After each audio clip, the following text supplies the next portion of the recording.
Here is your weekly forecast for Monday the 11th of July through to Sunday the 17th of July 2016. It is week 28. Remember, as always folks, this is a general read. Some will hold greater store by it, others less, and for the remainers, some chords may be struck. As I have stated on all my readings, the big hitting cards are always the major trumps.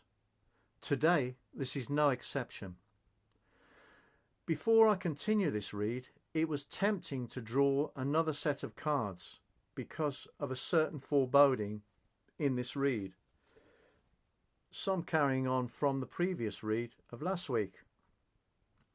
But that is not how I work.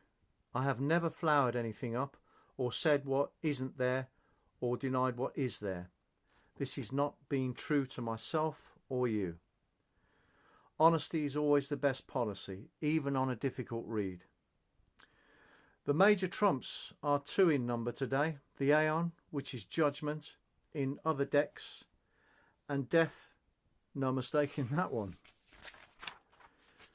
The theme last week was fresh starts, new beginnings, new ideas, starting new, coinciding with the new moon, with reoccurring arguments that kept returning.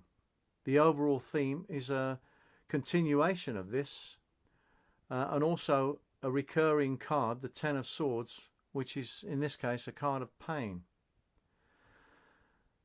The middle card of the 3-card read, remember the 4th card is the overall theme. This is the 4th card, the Ten of Swords, is the overall theme. The Aeon is about change.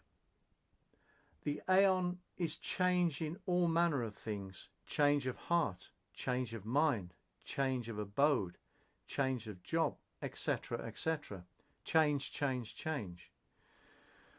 A lot of changes have already taken place, and the signification of this is the Death card, with these 2 cards together, the Aeon and Death, meaning the changes that have been brought about for now are complete.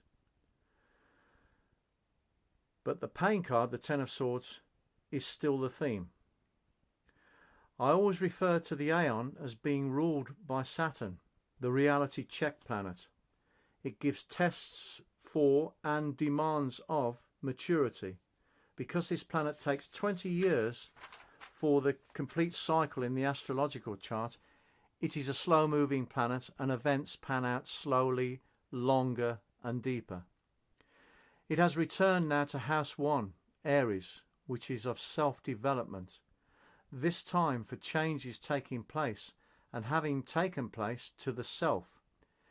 Interestingly enough, at this moment in time, until September, Saturn is restricting the expansive Jupiter and casting its influence over Jupiter, which is in its own house of Sagittarius. Sagittarius is ruled by Jupiter, which is, Sagittarius itself is a worldly house with higher self, which the Aeon in Aries is demanding that you look at the bigger picture. Jupiter in House 9 is Sagittarius, which is also, as I've said, the ruling planet of Sagittarius. So when the restriction of Jupiter comes out of that, a lot of positive things will be taking place.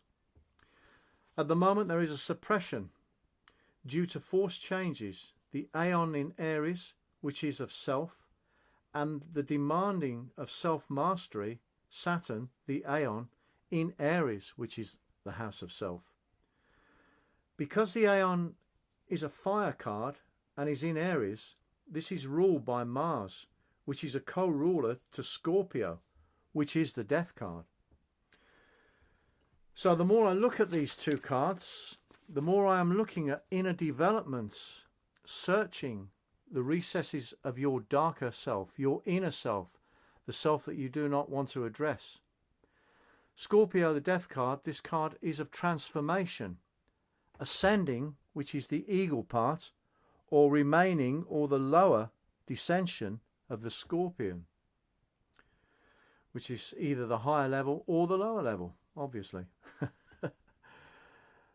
The Ten of Swords comes or can come with change. So pains through changes, if you like. This can be mental anguishes, which is the Seven of Swords, is also mental anguish because of the moon in Aquarius, which is the Seven of Swords.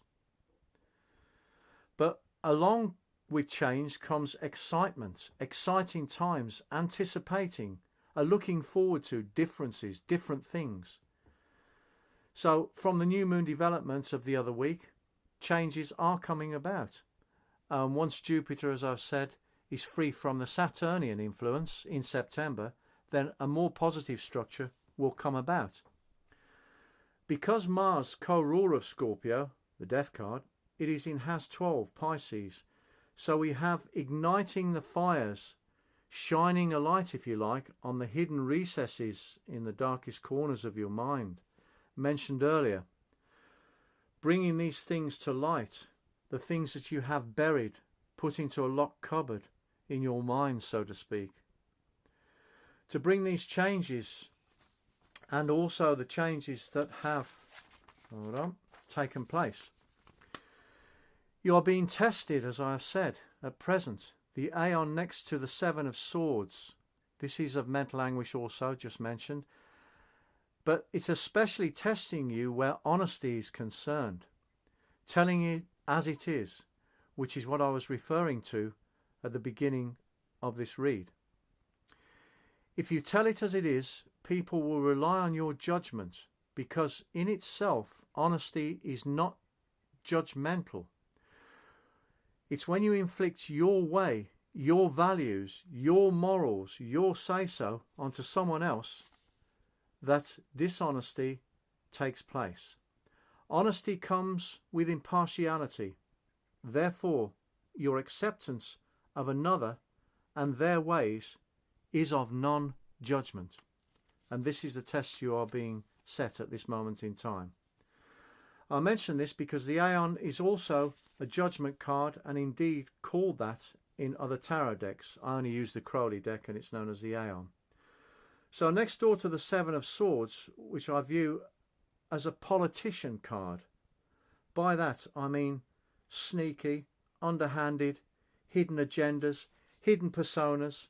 On the plus side, it can mean making the best of your resources, implementation of things to an advantageous position, keeping your powder dry, preempting a situation and being prepared in advance towards the outcome favourable to you. Mind you, that sounds like a politician as well. So with judgment, the Aeon card, it is a test to look at yourself in a truthful, honest, open manner. In other words, don't pretend, don't develop that mask. Scorpio is the reason for you to be honest with yourself. Pisces, the inner being also. Do not develop from the outside in. Always develop from the inside out. You will find much more joy in life by doing so. I'm going to introduce now the Oracle card.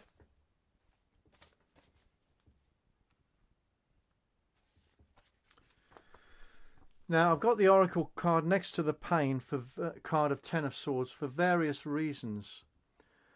I'm going to introduce another scenario to this reading, but it does tie in. Earlier I stated honesty is the best policy. So here we have medical issues. Now again, I have drawn this Oracle card the right way up, which is always the positive meaning and the more constructive side. However, the fact that it is drawn has to be addressed. Because of the Aeon card and Death card, this means that changes are complete at present. But remember, the Aeon is a card of longevity, of time, of slow movement through the astrological wheel. 20 years to complete its cycle, as I've said. So at present, we would have recovery from illness, which is the changes from that to that have taken place and for now are set. So this can be a recovery from illness, a boost in physical energies. It's also taking care of all the parts of your health That can be through diet and other things, but it is addressing your physical status. Because of the fact the Seven of Swords, remember I said it was sneaky, hidden. If in doubt, get that vital checkup, as a virus or something could be hidden. Seven of Swords. And it could be lurking or dormant. Seven of Swords. Further to this, temperature problems, fire sign, Aries. Aries indicates head troubles. Aries with the Aeon. So Aries ruled by fire can be temperature checks, head checks. So basically check everything out if you're not sure. Also, because of Scorpio, the death card, check waterworks, as is a water card. And also things connected to a water works. I shan't go into further detail, but I'm sure you catch my drift. It has to do with reproduction anyway. Summing up, an examination taking place of oneself in honesty and truth. Saturn, the Aeon in Aries, house of self. Honesty being demanded at this approach in time. The Aeon, judgment. Testing you, Seven of Swords with the Aeon. Taking particular notice of your health structures, your health status. Changes can bring about pain, as I have said. But pain doesn't last forever. Unfortunately, happiness doesn't last forever. But in the whole scenario of the health, what comes to mind is prevention being better than cure. Following on from the previous weekly read. This has been John. Thank you for listening.